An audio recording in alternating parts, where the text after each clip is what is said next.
Merhaba.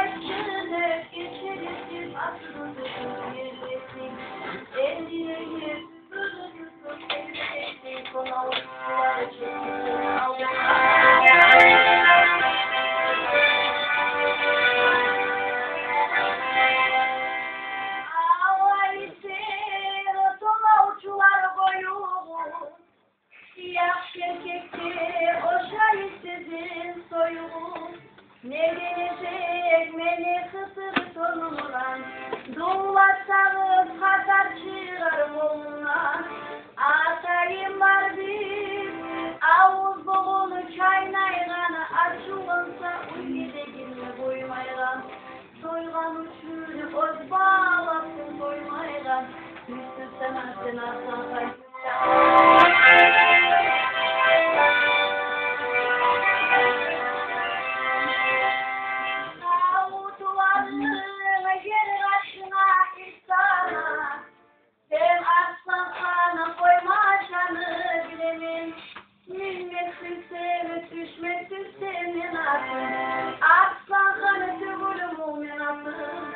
Size kimsin bir at savuzları almağa, beni kimin at savuzlar benimle kaçsan sınır kılı için ol batırın yaşını algan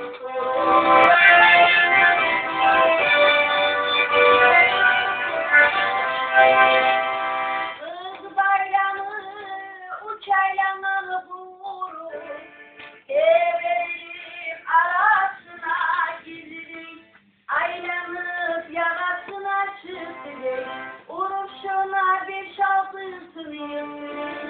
Kayıp olanlar bir, aytmağız bir, aytmağız, aslasına suratı bir çalır.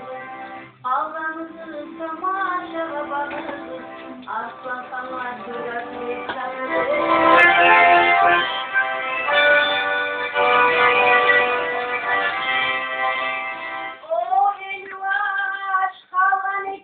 Atılmayın, kavgaları aslanı kana katılmayın. Atlı başım olay yola vurdu dey, atına uçam uçum dey. Hayda bağlan bir, atayını üstüne atası uzun taksın. Aslanları bulsun sana atayım, Allah seni ayıp etmem ağlar.